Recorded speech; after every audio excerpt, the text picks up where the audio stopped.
We are a blockchain that helps to renovate the relationship between different IPs. So currently speaking, with off-chain world, you have a lot of difficulties and lack of transparency and lack of traceability within IP usage. So in order to trace those usage, we use blockchain to make it more transparent and traceable through transactions.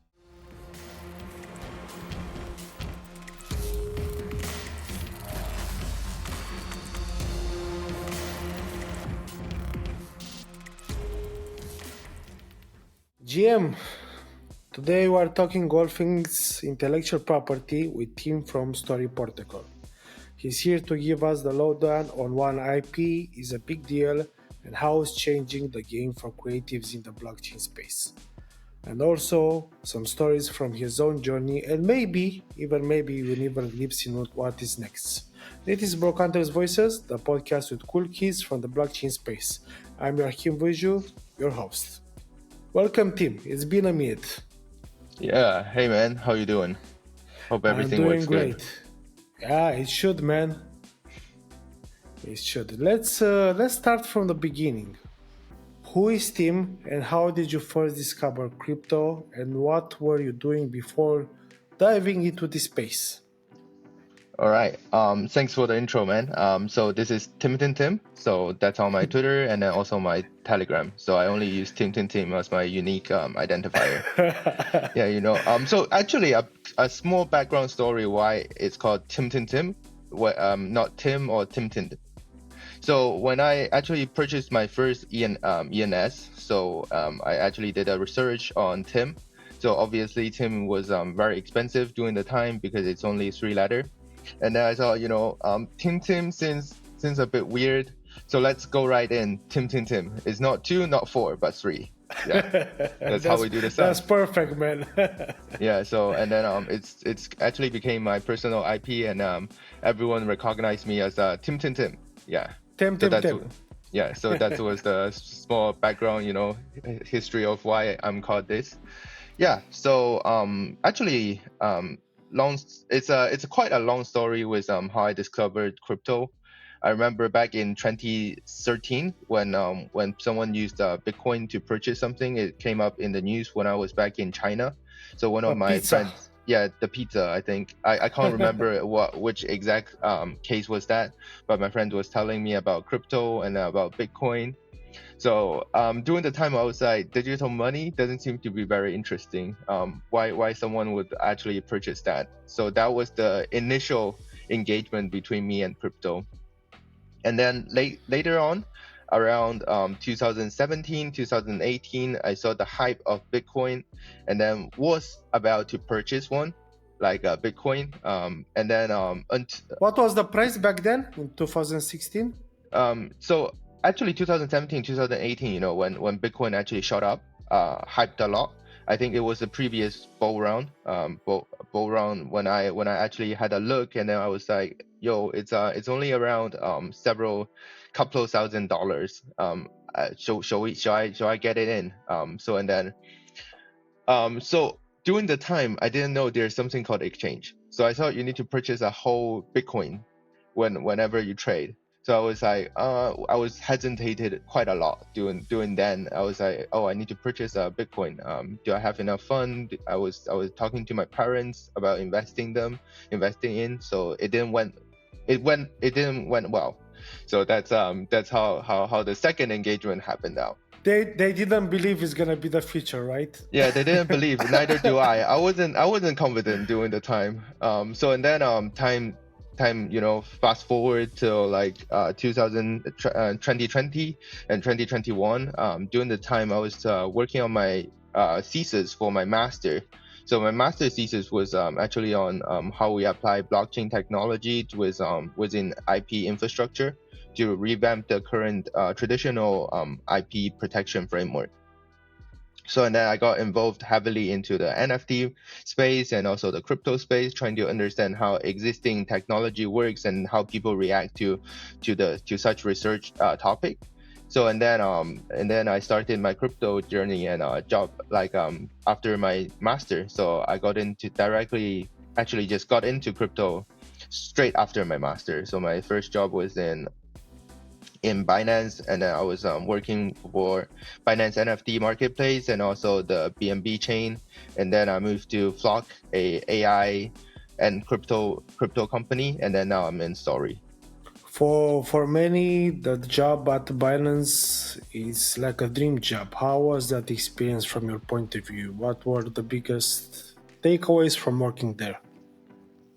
I think, yeah, I think to a lot of people believe that working for Binance, working for exchange is a great opportunity. I think so. It is definitely a great opportunity. It's definitely something that adds good to the resume and then adds good to the early experience. But to me, I think Binance is alike to traditional large corporation nowadays, since Binance is so big. So it doesn't have a big difference when you work for big tech like Amazon or Google or Apple. It's a very similar experience where everything is so you do what you meant to be doing, and then you collaborate with different departments. Sometimes it could be slightly slower in the process compared to the startup I worked in Block or Story. Everything is working very quick because it's a small team. Like decision process takes less time. But definitely Binance has a good talent pool.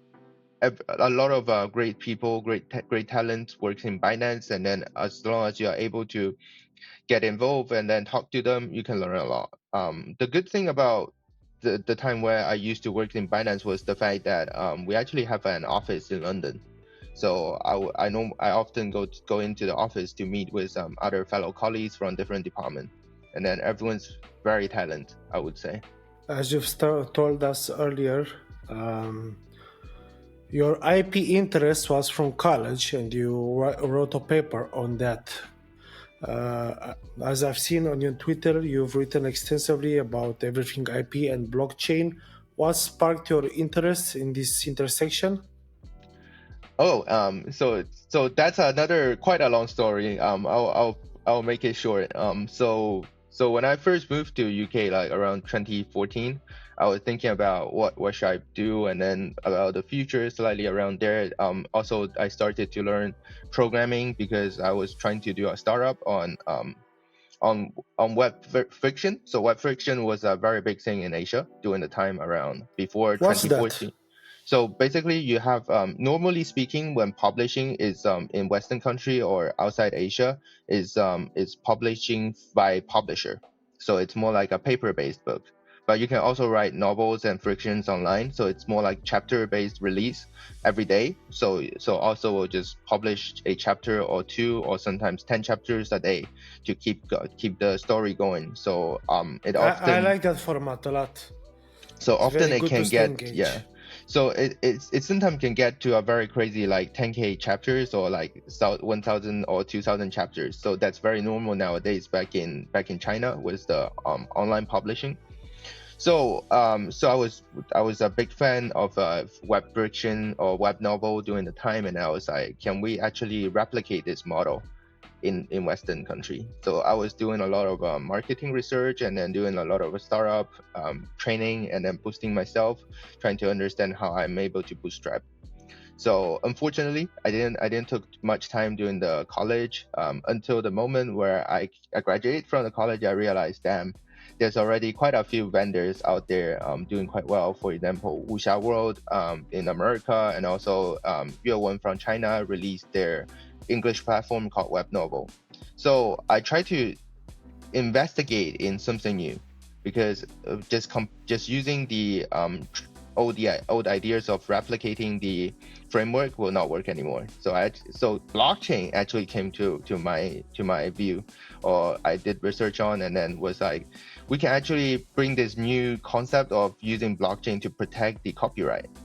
So that's how I actually start off the whole thing, re-bootstrapping, and then pushed this idea to my professor after doing the thesis time. And then my professor was the only one in our department had an interest in blockchain. So my background is in high performance computing, so more related to supercomputers, GPU acceleration, and CPU acceleration.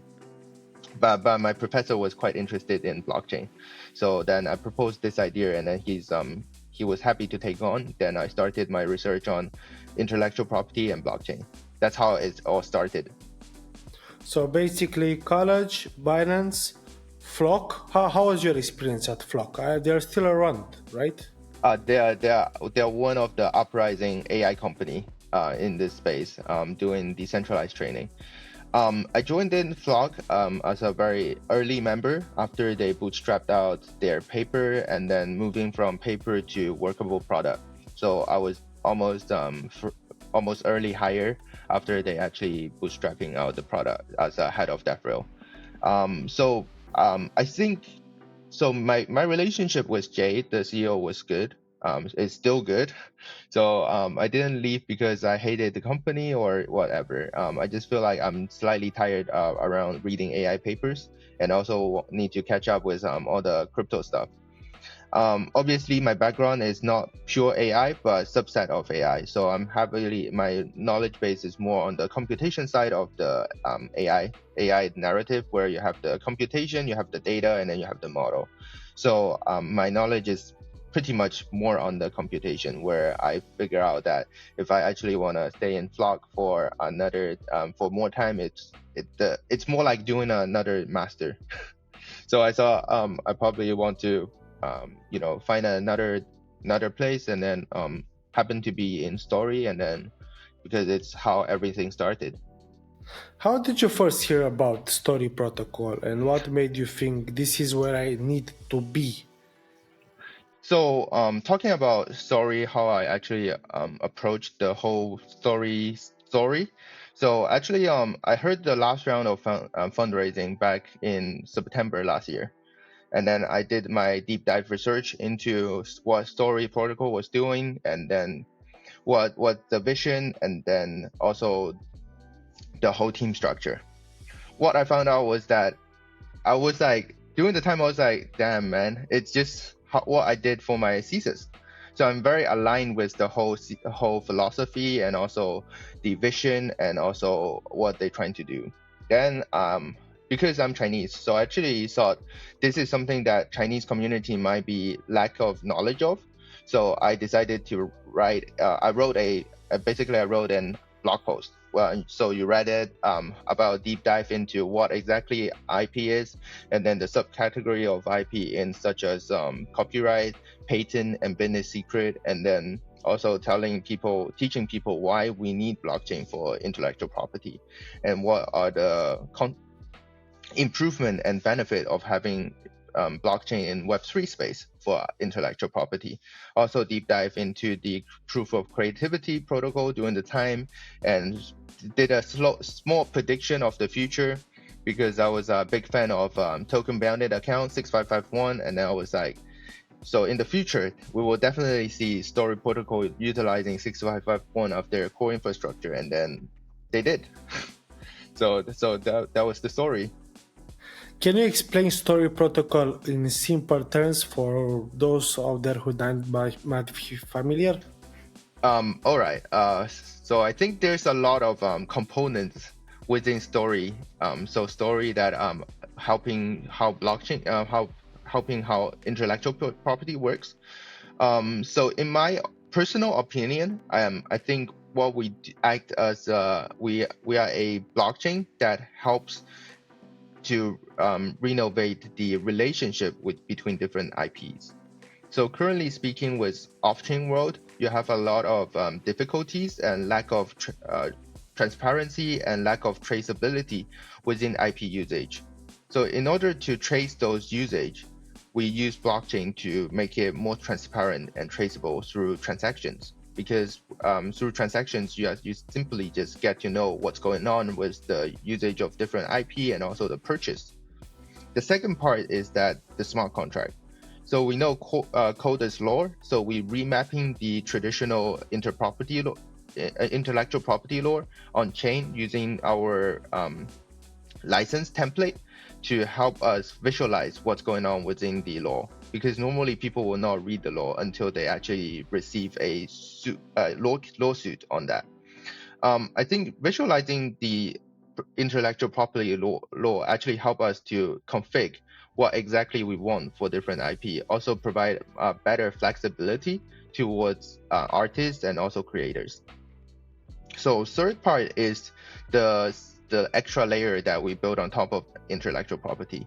So I know that a lot of people understand intellectual property or IP as NFT, but with the help of token bounded account, we actually added an extra layer or an execution layer on top of IP because it makes the whole NFT into wallet as well.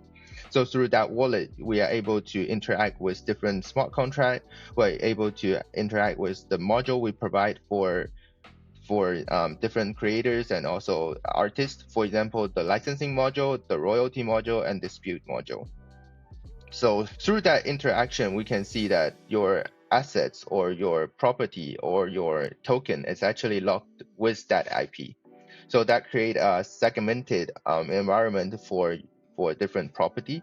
So if you are trying to transfer your intellectual property or you want to sell your intellectual property, all the related assets will go with that IP. So we don't have any consequences of having multiple transaction on the rights clearance or actually property clearance. Yeah.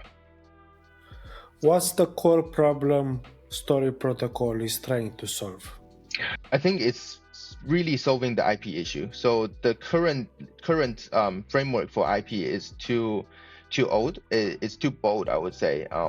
It's a difficult issue. It's a very big issue we are looking at, and also it's a very hard to understand issue if you are not working in creative industry or you are not directly interact with IP, because IP is so ambiguous. Within the law, we identify IP as two parts. One is the ownership of an object, but it also leads to a lot of subsequent rights, such as adoption rights, publishing rights, or performance rights, or displays rights. So there's a lot of subsequent rights bundled into IP. So how to visualize those rights and how to visualize the usage of those rights is really the problem we're trying to resolve here. You guys invented something named proof of creativity. Could you break down Stories protocol's proof of creativity mechanism in simple terms? Yeah. So we have four modules, as I mentioned earlier. So we have the registration, allowing people to register their work onto our chain as IP assets, which is a token bounded account. So you have the NFT, and then you have a deployed smart contract as wallet. And then you have the licensing module, where it allows you to actually issue license directly, attaching your license template and then issuing license upon your IP asset. And then we have the royalty module that tracks the usage of your of derivatives when your derivatives makes any commercial earnings. And then lastly is the dispute module, allows people to actually raise dispute if your IP asset is violating any existing IP. Okay, and where are the IP blocks fit into the proof of creativity? So I think the whole proof of creativity serves the for IP block, because if we don't, so if we don't have the protocol, then we are unable to track a lot of stuff. For example, how you're gonna register your IP on chain. If you register your IP as a traditional NFT, it's gonna make no difference compared with OpenSea or other NFT platform. And how does this modularity change the game for creators? So when we talk about modularity, the first thing come into my mind is that it is flexible. It is more freedom, and it's also plug in and plug out play. So for a lot of time when we talk about IP, there's so much into it. So and it's also, even though we preset it, for example, license module, royalty module, and dispute module, there are more modules to be made by the community. For example, co-creation module, like other so where one IP can have multiple authors. So I think one of the issues we facing now in off-chain world is this on co-creation is the fact that it is very hard to identify the proportion of contribution with different creator, because everyone actually contribute in different way and different proportion. We cannot just equally distribute rewards to everyone. So I see it's the freedom above the module that can help creators to benefit from their artwork. So obviously licensing, royalty, and distribute are the basics module that we built to help creator to easily perform licensing. Like they can use the non-commercial license or no use license or commercial uses license and commercial remix license. At the moment, that's what we defaultly set for user, and also users creators can preset their own license based on our license template.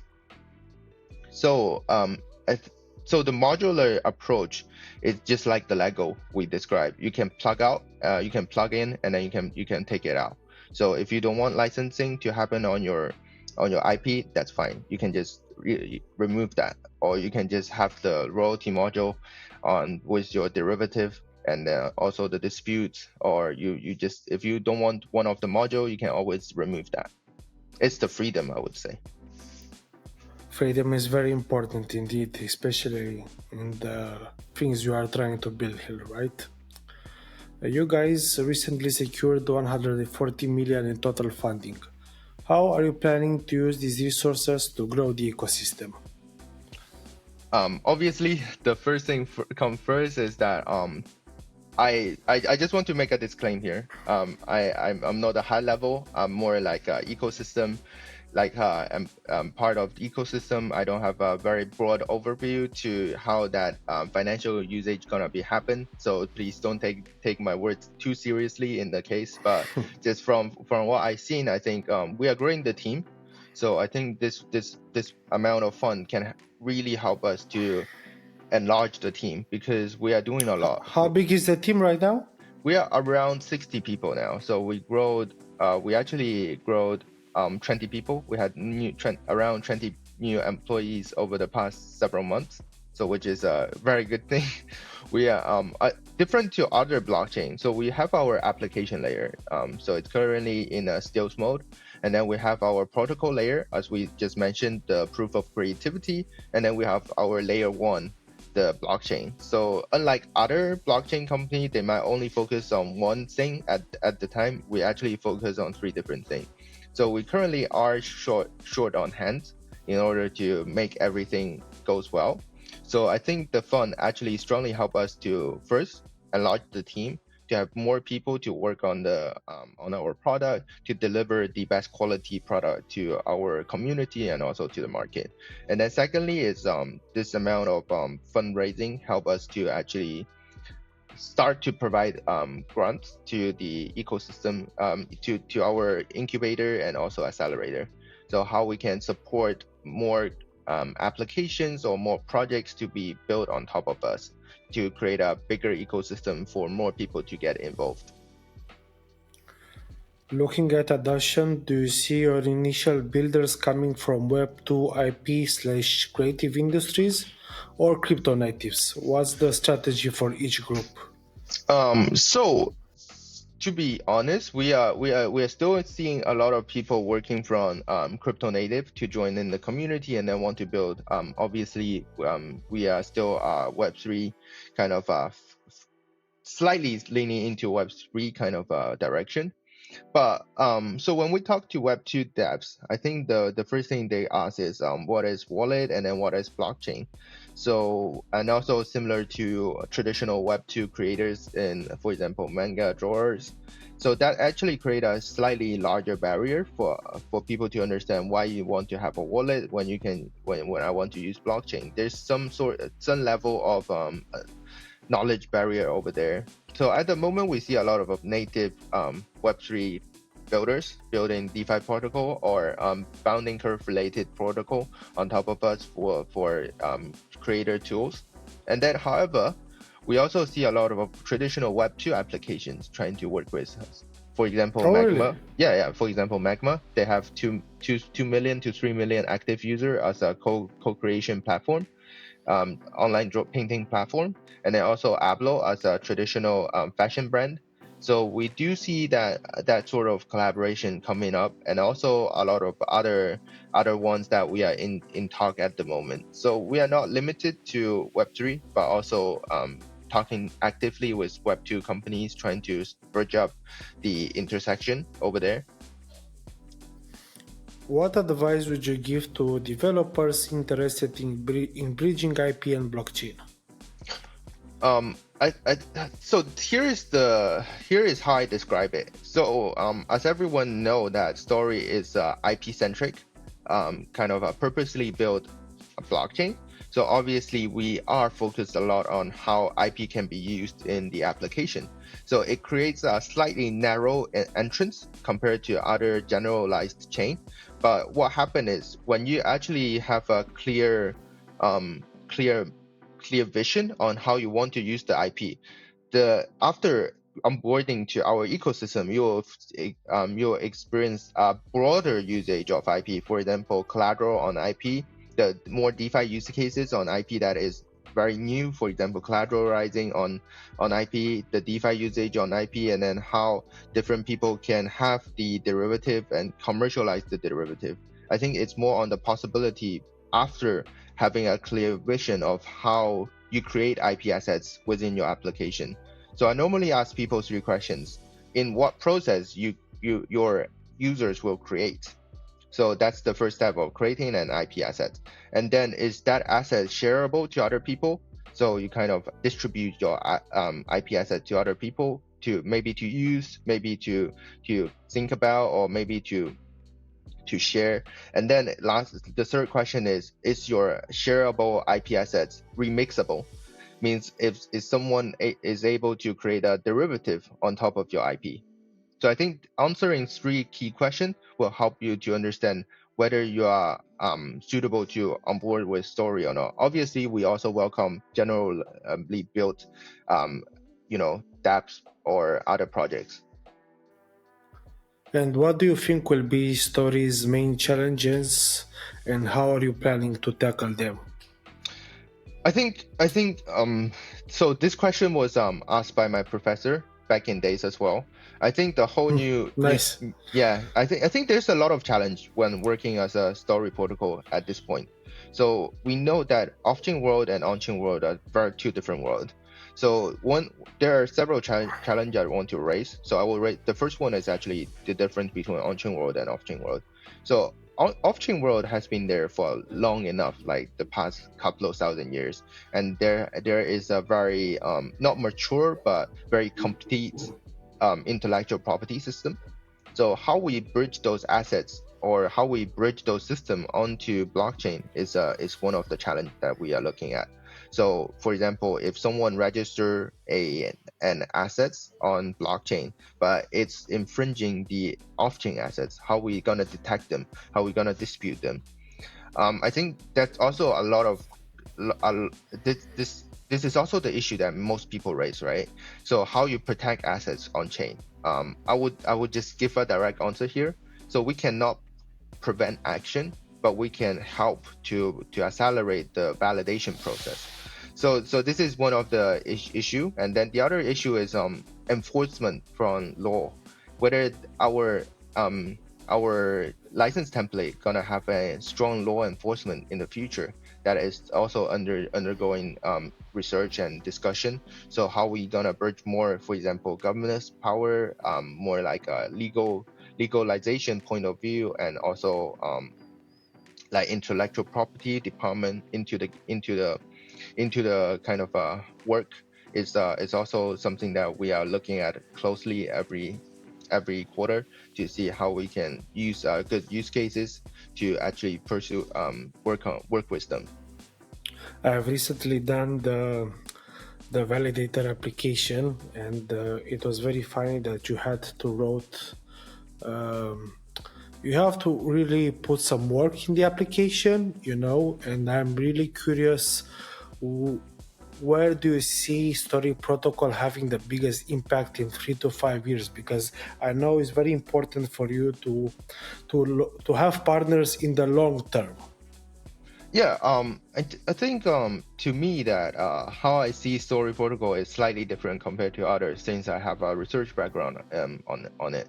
So and then I also understand how complex IP is compared to a lot of people. It's just not about infringing, it's not about violating, it's a lot up beyond that. So since you work in creative industry, you know, there's a lot more to it.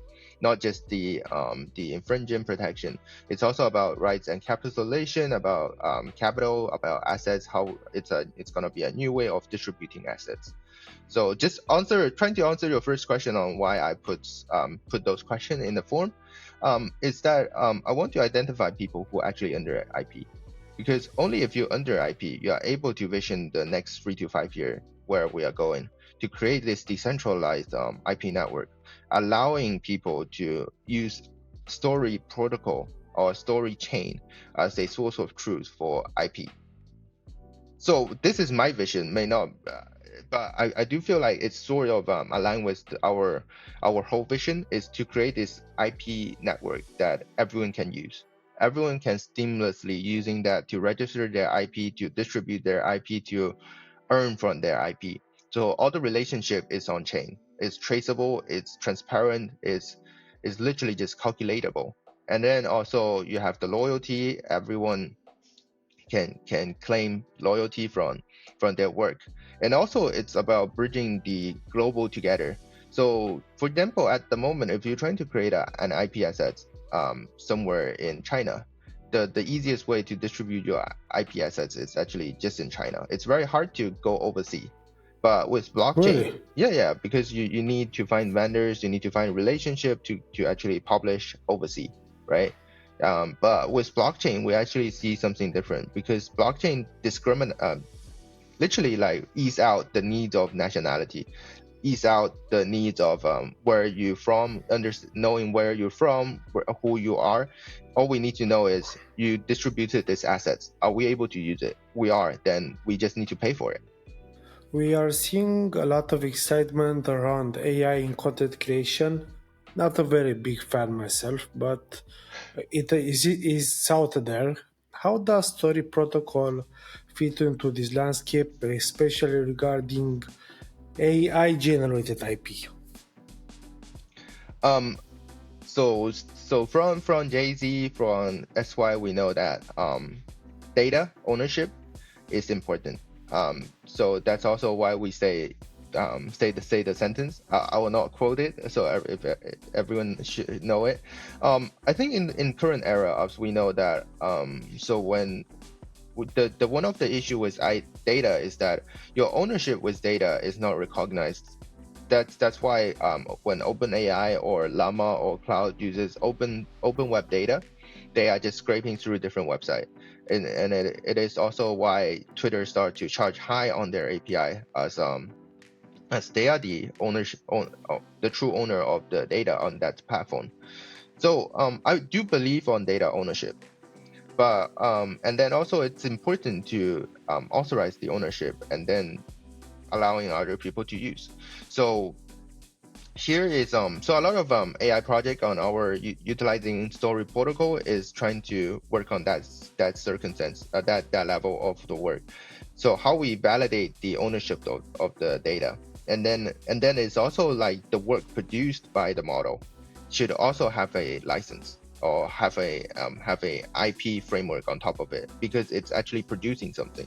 So you are the owner, you are the creator using model as a tool to create an assets, then you should also own the assets, and then also give credit to the people who created the model. I think it's also what we want to do is to kind of visualize this work stream. So when people build the model using your generated assets as a training kind of training data, you will get rewarded. So there's a lot of complex relationship there, how we identify model, and then how we identify data, and then how that generated result roll back into the model. Yeah. For developers considering entering the crypto space, especially those interested in IP and creative tech, what advice would you give based on your experience so far? Okay. Oh, that's a good question. I think the the the to be honest, let me give 10 seconds. Let me think through. I think the first words I would say is fun. I believe the fact that how we generate IP is through creating something. So when we do creative work, being fun, it's very important. A lot of time we think that okay, so we need to talk this narrative about creator a tool, and then about this changing the world. Sometimes people may not buy in, but when you created a fun application, it's an automatic buying kind of a vibe. People just gonna use it, and then just creating interesting stuff. For example, like neighbor from story ecosystem, they create memes. I think it's a very fun thing that you didn't even realize that you are participating in the network, but you are actually making your own IP. And also, my experience was Applo with doing KBW. They have a printing store where you use Applo's website to create your own patent and then print it on your on the shirt. So this whole experience is just one word. It's fun. It's so fun that Exactly. everyone's so buy into it and then start queuing up to create their own shirt. I created like 2 shirts. So in the end of the day, I believe fun application with creativity, or like allowing user to create something within your user flow, will generate a bigger attraction and also attract vast majority of the people. And then it doesn't necessarily need to be a very Web3 kind of application. It could be Web2, and then you have this wallet generated for everyone who log in with social account. You have dynamic, you have privy, and then you have other many tools that support you on these circumstances. What's the most unexpected lesson you've learned in your career so far? Oh, maybe my private key got maybe one thing that actually I wanna talk. So I was doing a development during college time, so and then accidentally like pushed my private key to GitHub, and then I didn't realize that. So and then it actually got caught by a bot. So they slowly drained out my wallet. So it didn't happen at once. It actually took some time to drain out my wallet. So that was literally one of the biggest lesson I learned so far in this space. So I Damn, never, that's a nasty one, brother. yeah. So I never got drained by interacting with phishing contract or honeypot contract, but that was the only security issue I had during my whole 3 years career in crypto space. And then so after that, I had I just always remember it. I think sometimes you do need to learn lesson hard way rather than a soft like disclaim or reminder. Like people really don't learn from them. So but That's do be that. careful. That's how it works for me. Yeah, I have to learn the hard way, yeah, man. yeah. Once you got hurt or you feel the pain, it works out Exactly. better. Alrighty, team. Enough with all the IP discussions. We want to wrap things up with some rapid fire questions to get Yeah. a sense of where your head's at in crypto.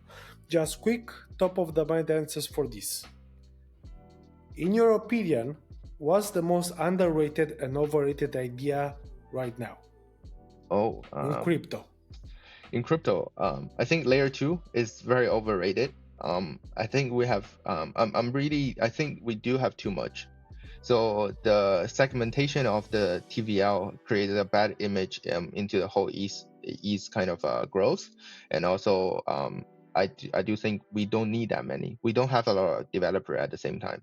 So how are we gonna split out those developer, or are we going to split out existing developer market, or are we attracting more developers into the space? It's a big question mark from my side.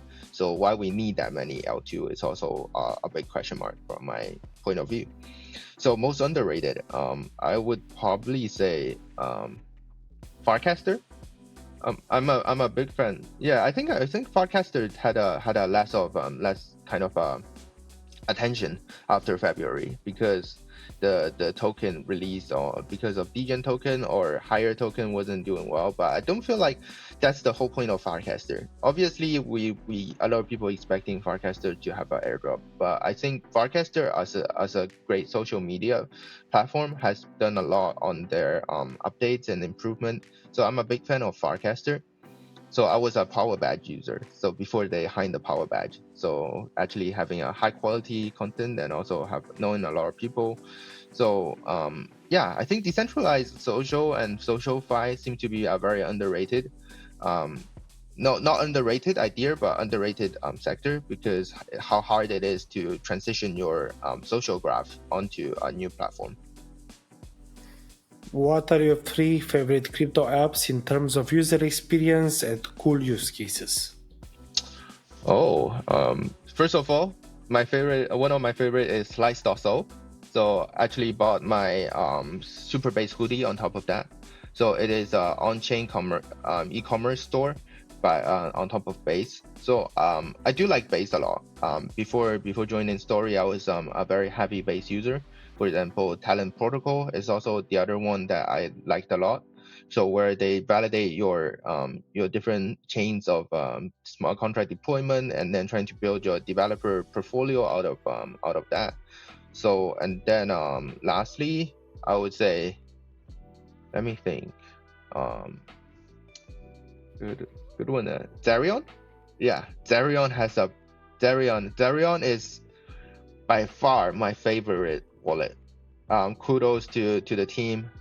They've done a very good job on their user experience. I just use Zerion now. I'm completely changed from MetaMask to Zerion. I think it's just the way how they display, they show their website, and then the way how you are able to manage your portfolio, and also the whole thing is just so great. The user experience is just great. I don't know what else I can describe that. I use for what Rabbi and Zerion. I use as an explorer and Yeah. tracking down everything. It's very good indeed. What's one key advice that you would give to a crypto startup founder? Probably hustle. I think my experience so I raised money for a startup before. So 3 years ago. Similar idea on IP blockchain. So I kind of know a lot how that works, and then during the time. So I think for a startup, it's really about hard work. It's sometimes people don't understand that. Obviously, people talk about work-life balance. So, but I think you gotta hustle a lot as a startup, because you are small, you are less famous, you are less less awareness within the space. You need to work hard. Also during the time when I was at Flock, people know Flock a lot because I was everywhere.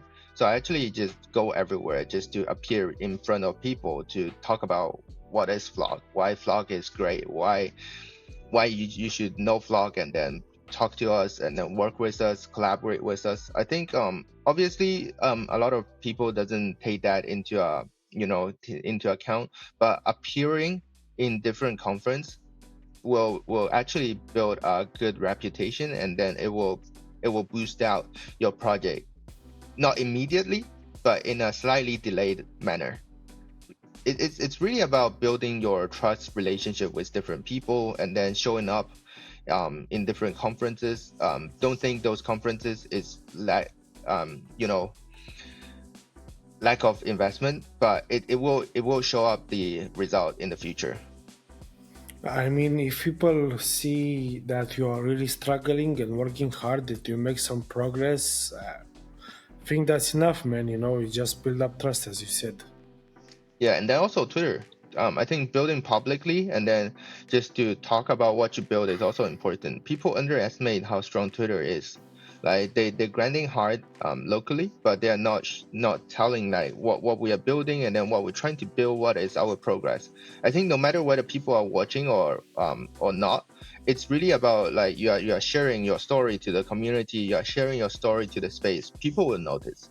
It's about like a progressive work, right? It's nothing gonna be immediate.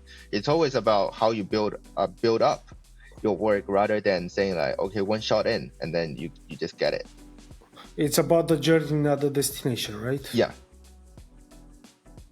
Cool. Thank you very much, Tim. That's a wrap for today. I know you have a lot on your plate, man, and I really hope to see you soon. I will see you soon, man. Thank you very much for the podcast. It's a very good experience, and yay.